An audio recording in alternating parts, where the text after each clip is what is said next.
Welcome, Kate. Welcome to this interview. I'm very glad to have you here, and thank you very much for wanting to have this interview with me. Thank you for inviting me, Xavi. So, Kate, I would like to talk a little bit about NLP and teaching. I know that you are the director of NLP teaching in the Society of NLP. So I would like to talk a little bit about NLP and teaching. Great. So my first question is, which are the benefits of NLP in the long term and the mid-term for teachers and for the students? So the benefits in the short term for teachers are that NLP actually makes your job easier, and it makes the possibility of learning quicker and more effective. Actually, what we're saying with NLP is if you use these skills really effectively, it's a case of less is more. So in the short term, the immediate benefit is the teacher spends less energy and less time to get better results. And of course, that makes them happier people and more effective, so the students in the short term benefit too, because they begin to enjoy the lessons, look forward to the classes, and engage with the fun of learning.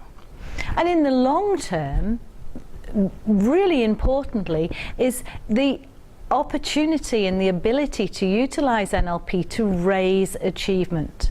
We have some real problems around achievement currently, and it's really important that we look to teach teachers as many different ways as we can to help them to improve the achievements of their students.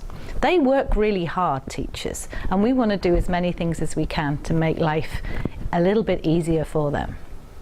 Thank you for that answer. How did you get involved in NLP training for teachers? Wow, that's an interesting question. I was already a teacher. So, you know, I have been teaching for maybe 15 years before I came across this thing called NLP. And I did a little bit of training, read some books, and I thought I want to learn more about this because I had just the intuition that there was something really valuable for teachers in this. So I began to train, did my practitioner, my master practitioner. And one day I was really fortunate because I had the opportunity of asking Dr. Richard Bandler, a question. And I asked him, how come you say you use NLP to teach NLP, and that's why you can do it so quickly?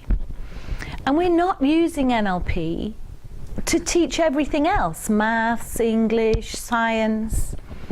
And he said that was a very good question.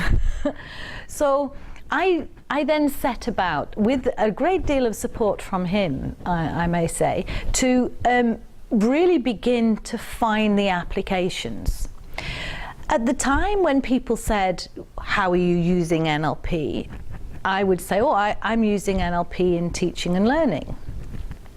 And often the answer was, why would you want to do that? Because at the time it was used mainly in therapy or in business and a little bit in coaching. But nobody really had taken up the mantle of developing NLP in the classroom. So I just set about figuring it out, really, and borrowed people's classes to try things out, got teachers to try things, ran projects with them, and evaluated the results, figured out what worked, and here we are today, really. So, from your experience, what are the three most valuable tools for teachers nowadays? Ooh, which three to pick?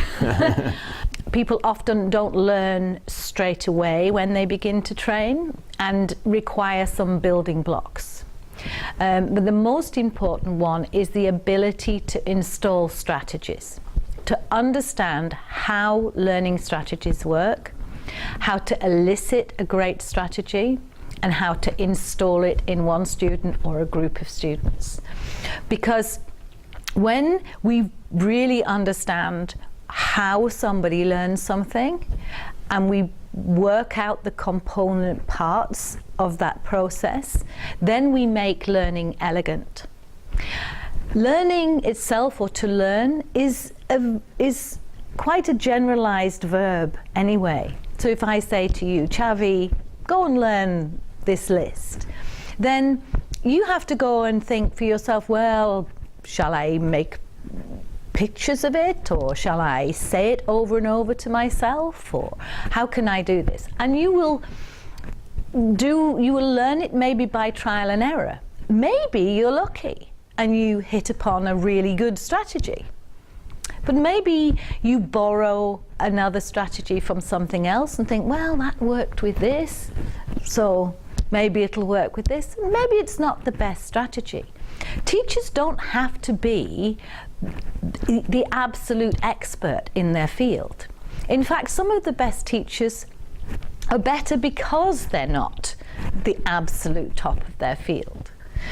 But what they need to be really able to do is to find people who are experts at learning and experts at doing things and figure out how they do it. I think that's the really big one. There are others that are also really important and probably people can access very quickly. It takes a little time to be able to elicit strategies effectively with all the other pieces of NLP. And I think state management is one of the really crucial ones all teachers could do to learn to manage their states well. We often say in NLP, you know, the person with the biggest state is the one who wins. And quite often teachers are under pressure, they're rushing from class to class, maybe they had a bad time with a class last week, or they've come from a meeting that didn't go well. And if they can change their state and decide how they're going to be as they enter a classroom, then that state will spread over the students, and the students will have to come with them into that good state. So state management and creating wonderful, enthusiastic, pleasurable states for learning for teachers will help them to do that for their students too. And I think the third thing is really around the assumptions or presuppositions of NLP, because the beliefs that you hold as a teacher, whether they're true or not, we know doesn't matter, but need to be the most useful and helpful ones. If we believe that that particular student will never learn, then they'll never learn. But if we believe that every student can learn and that we're tenacious about finding the way to unlock their learning, and we hold out more hope for those students, than they have even for themselves, then we're setting an amazing example. And we all know, you don't forget, like the advert says, you never forget a good teacher.